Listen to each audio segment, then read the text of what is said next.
The silence of space was broken by an alarm. Red lights flashed inside Earth's orbital defense station. On a wide screen, dozens of dots appeared. Then hundreds. Unidentified objects detected, the AI voice announced. Approaching fast. Estimated count. Over 500. Admiral Reeve stood still, eyes fixed on the growing swarm of signals. Each one moved with perfect formation. Their shapes were sharp, alien, and unlike anything seen before. Are they friendlies? An officer asked, his voice tense. No, Ribri Blade. Send out the full alert. All of Earth. Now.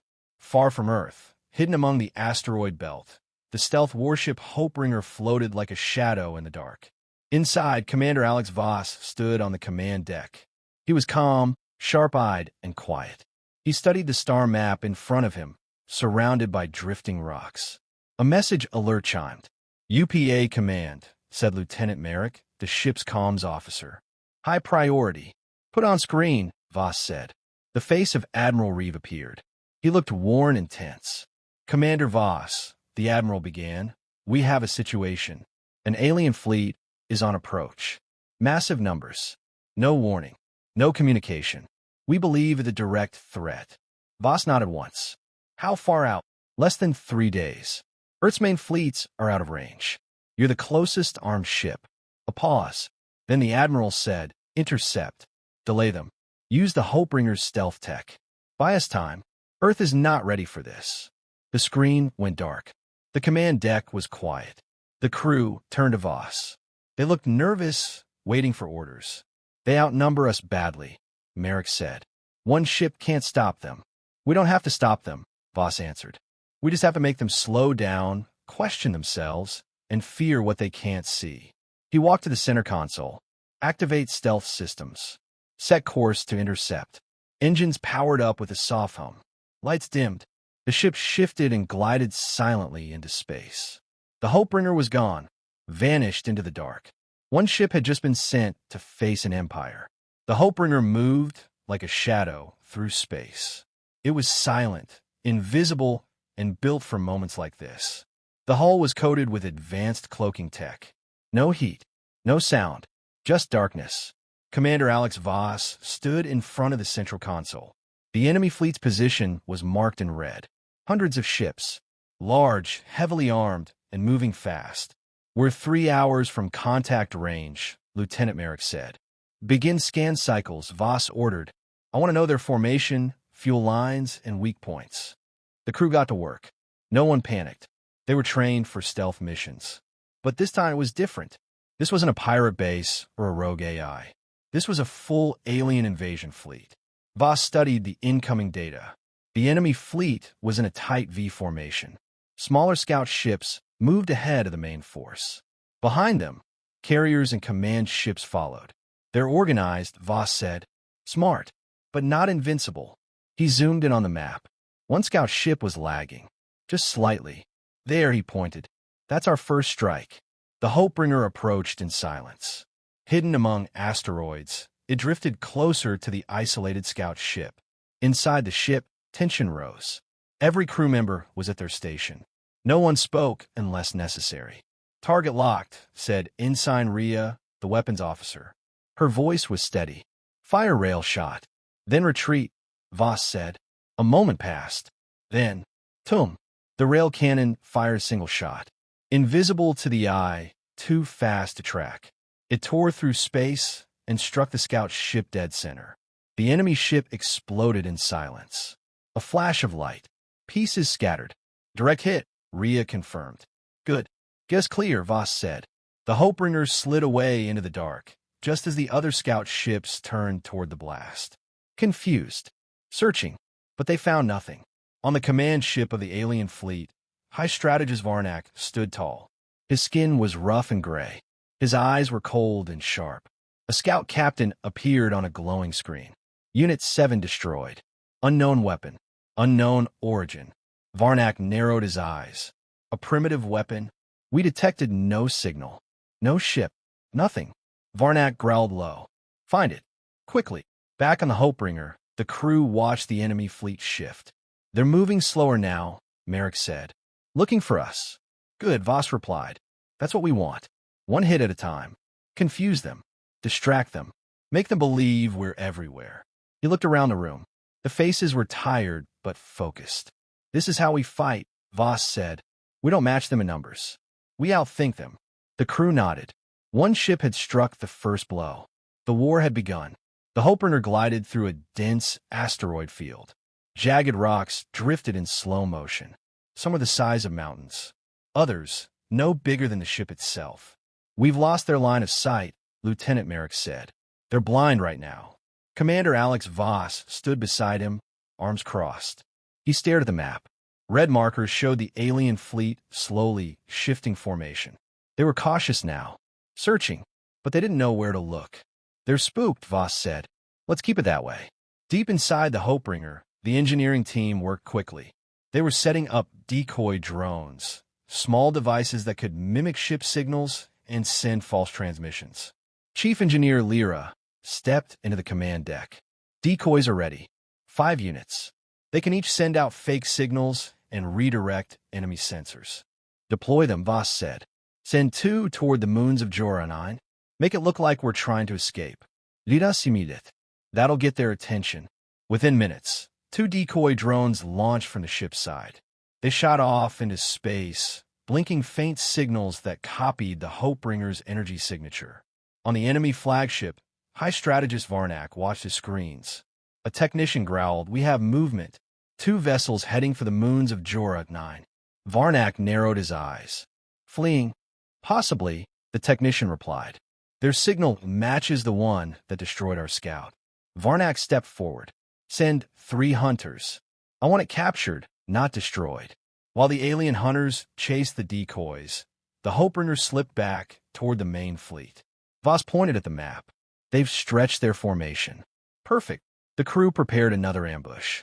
This time, targeting a supply freighter at the edge of the alien fleet. Strike fast, Voss said. No trace. No trail. Ensign Rhea fired. The railgun hit the freighter hard, tearing a hole through its hull. Fuel cells ignited. The explosion lit up space. Voss didn't wait. Get us out. Full cloak. The ship turned and disappeared behind a large asteroid. By the time alien drones arrived, nothing was there. Only wreckage. But not every mission went smoothly. Later that cycle, the crew attempted another strike near a communications cruiser. During the retreat, a small piece of debris struck the hull. It damaged a sensor array. Technician Yara, only 22, volunteered to make the repair during a brief stop in a quiet pocket of space. She moved through the airlock, secure by cable. She fixed the panel. But just as she signaled to return, a micrometeor cut through her line. Yara, someone shouted. Voss rushed to the window. She was floating, drifting slowly, her suit leaking oxygen. The crew moved fast. Ensign Rhea launched a grappling hook. It caught her arm just in time, but Yara didn't make it. Voss stood in silence near the med bay. The crew gathered. No words, only the hum of the engines. Later, in the quiet of the deck, Voss looked at the stars. She knew the risk, Merrick said. She saved the ship. She was one of us, Voss replied. His voice was low. Every loss matters. That's why we keep going. He turned to the crew. We bleed them, not just with weapons, with fear, with confusion. We make them think we're a fleet, not one ship. Yara didn't die for nothing. Outside, the Hopebringer vanished again into the dark. The alien fleet was hunting, but they didn't know what they were hunting. And that was exactly how Voss wanted it. The alien fleet had slowed. The neat formation was gone. Ships now moved in wide arcs, searching the shadows. Patrol drones floated ahead of the main force. Commander Alex Voss studied the map carefully. Red lines showed the alien scanning zones. He traced a narrow path between them. They're frustrated, Lieutenant Merrick said. 3 ships lost, 1 crippled, all without seeing us. They still don't know how many of us there are, Voss replied. Let's keep it that way. He zoomed in on a cluster of enemy ships. One of them glowed brighter, an enemy communications vessel. They're trying to coordinate patrols, Voss said. We'll break that next. The Hopebringer moved into position. It coasted along the edge of a thick asteroid cloud, the hull nearly invisible in the dim light. Inside, The crew prepared for another strike. Quiet, focused. No wasted movement. We'll use drone relay this time, Voss said. We fire from cover, and the drone send the final signal. They won't know where the shot came from. The plan worked. One clean rail shot. One drone burst forward to mimic the attack signature. Boom! The enemy comms ship exploded. Pieces spun into the void. Signal gone. Ensign Rhea confirmed. Pull us back, Voss ordered. But this time, the enemy didn't scatter. They acted fast. On the alien command ship, High Strategist Varnak growled low. His eyes burned with anger. They strike again. And again, he snapped. This is not random. This is planned. A tall alien officer approached. We believe they're using decoys and stealth weapons. Possibly one ship. Varnak slammed his clawed hand on the control table. One ship? One ship cannot do this. Then give me one, the officer said. And I will trap it. Varnak nodded. Do it. Hours later, the Hopebringer received a strange signal. A faint human distress call. From one of our old scout drones, Merrick said. It was lost months ago. Voss narrowed his eyes. Replay it. A broken message played. Static, then a voice. This is Scout Unit, requesting immediate evac. Damaged. Drifting near Sector 9. It could be real, Merrick said. Or bait, Voss replied. He made his choice. We investigate. Slowly. Weapons hot. The Hopebringer moved toward the signal. It found the drone, spinning, damaged, but no sign of a fight. No debris. No deki. Too clean, Voss muttered. Then the trap sprang. 3 alien hunter ships uncloaked around them. Small, fast, built for close combat. Incoming fire. The first blast hit the hull hard. The Hopebringer spun to avoid the second. Shields lit up blue. Return fire. Rhea shouted. One enemy ship exploded from a direct rail shot. The others scattered. Damage to lower hull, Lyra called out. Shield at 60%. They planned this, Merrick said. They're adapting. Voss was already moving. Send a shock pulse. Blind them. A white wave of energy burst from the Hopebringer. It jammed all nearby sensors for 10 seconds. Enough time to vanish again. They escaped. Barely. The ship floated quietly behind a cold rock now. Systems on low power. The crew was shaken. No one spoke for a while. We almost didn't make it, Merrick said. Voss nodded. They're learning. They'll come harder next time. The crew looked at him, waiting. We don't stop, Voss said. This isn't about survival. It's about delay. Every minute we stay alive, Earth gets closer to ready. He looked at them, firm and calm. We're not here to win. We're here to give Earth a chance. The crew returned to their stations. They understood. The war wasn't over. Not yet. The Hopebringer drifted in darkness, hidden behind the shadow of a frozen moon. Lights were dim. Systems ran at minimum power. The ship needed time to cool down and recharge after the last battle. Commander Alex Voss stood on the bridge, staring at the star map. Red enemy signals filled half the screen. The alien fleet was still advancing. Slower, more cautious, but steady. We've delayed them, Lieutenant Merrick said quietly. But not enough. They're still on course for Earth. How much time have we bought? Voss asked. 24 hours. Maybe a bit more. Not enough, Voss said. He turned toward the crew. We need a bigger hit. One they can't ignore. Something that will shake their command. In the tactical room, the officers gathered. Chief Engineer Lyra brought up a layout of the alien fleet. This, she said, pointing, is their disruptor vessel. A massive ship. It's carrying a weapon designed to knock out planetary shields. If that reaches Earth, Rhea said, it'll take down our entire defense grid in minutes. Voss studied the path. How heavily guarded is it? Lida Sighit. Very. 4 escorts, drone swarms, shield layers. Voss was quiet for a long moment. Then he spoke. We're going after it. Eyes widened around the table. It's suicide, Merrick said. Maybe, Voss said. But if we take it out, the fleet loses its main weapon. Earth gains more time. That's worth the risk. The Hopebringer approached slowly. The alien fleet was massive, stretching across space like a metal storm. Voss ordered full cloak, no lights, no sound. Every system was dialed down to stay hidden. They passed under the enemy's outer patrol zone. dozens of ships above them, unaware. There it is, Ria whispered. The disruptor vessel was huge, like a floating city covered in metal armor. Giant power coils glowed along its sides. Voss pointed to the core. That's where we hit. One clean shot. If we ignite that reactor, the whole ship will go. We only have one rail charge left, Ria said. We miss, we're done. Then we won't miss, Voss replied. The ship moved into position. Everything was silent. No talking. No sound except the hum of the targeting system. Target locked, Ria said. Fire. The railgun launched the charge. It moved so fast, it vanished in an instant. A second later, impact. The center of the disruptor's ship exploded. Fire and light filled the void.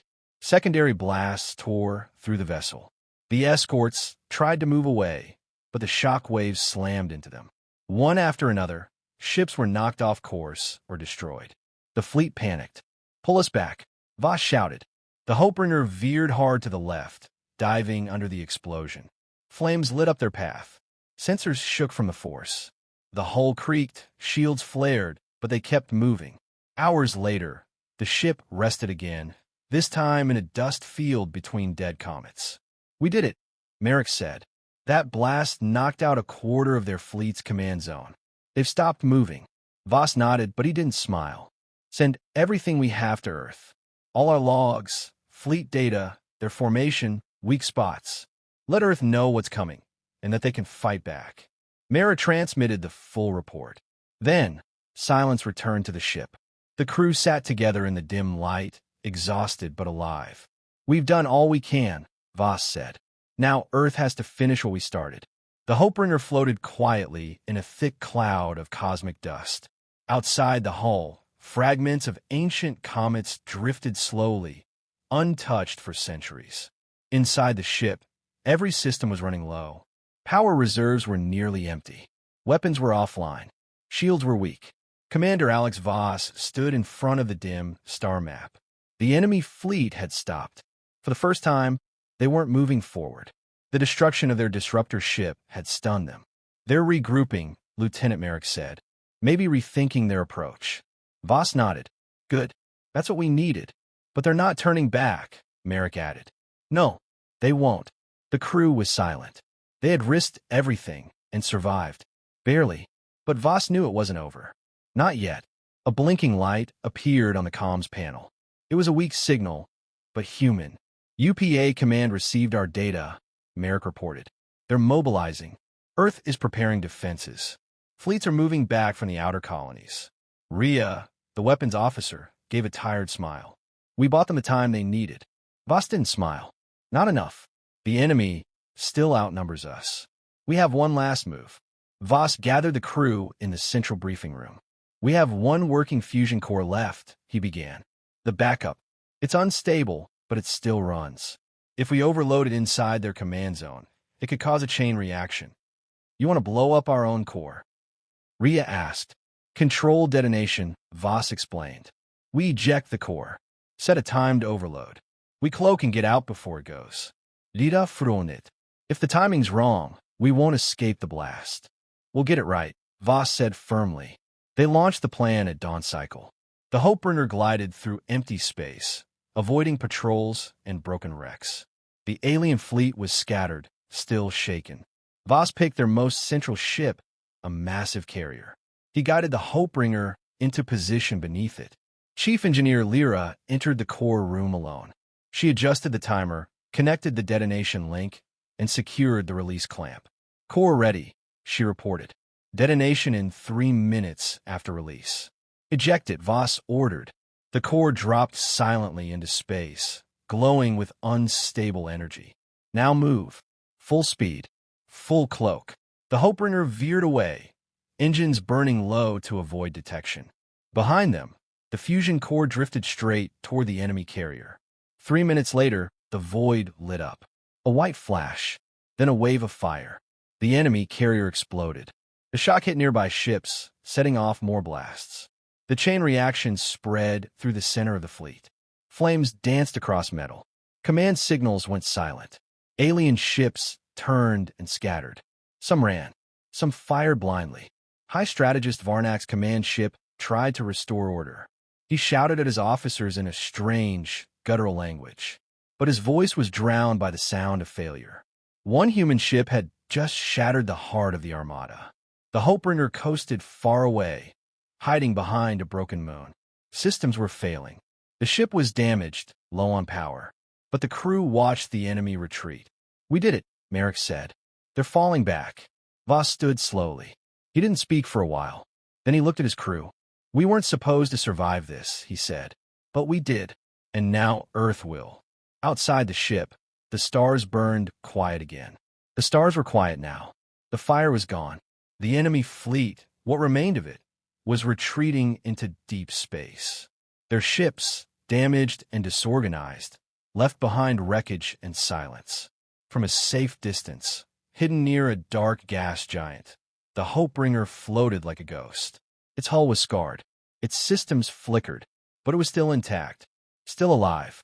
Commander Alex Voss stood on the bridge, staring out through the main viewport. He watched the last red dots on the sensor screen disappear one by one. "They're gone," Lieutenant Merrick said softly. Voss gave a slow nod. "For now." Ensign Rhea leaned against her console. Her voice was tired. "We hit them harder than they expected." "We didn't just hit them," Merrick added. "We broke them, took out their disruptor, crippled their command, sent them running." Chief Engineer Lyra stepped in from the engine bay. "Fusion reserves are near zero.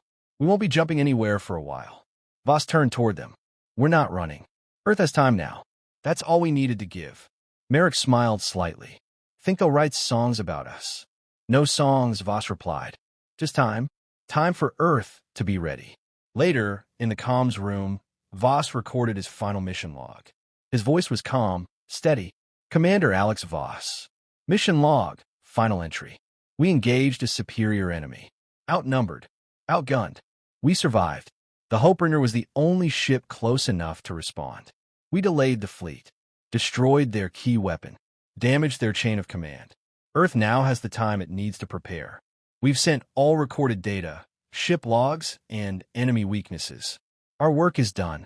We are damaged, drifting, but still here. One ship, one chance. That's all we had, and that's all we needed." He paused, then added softly, "For Yara, for everyone we lost. We held the line." He ended the recording. The crew gathered on the main deck, watching Earth slowly rise into view on the main screen. The blue planet glowed in the distance, peaceful, untouched for now. Nobody spoke. Finally, Voss said, "Set a course home. Let's bring the Hopebringer back." The engines hummed to life, weak but steady. The ship turned toward Earth, moving slowly, quietly, through the dark. Behind them, space held its silence. Ahead of them, hope waited.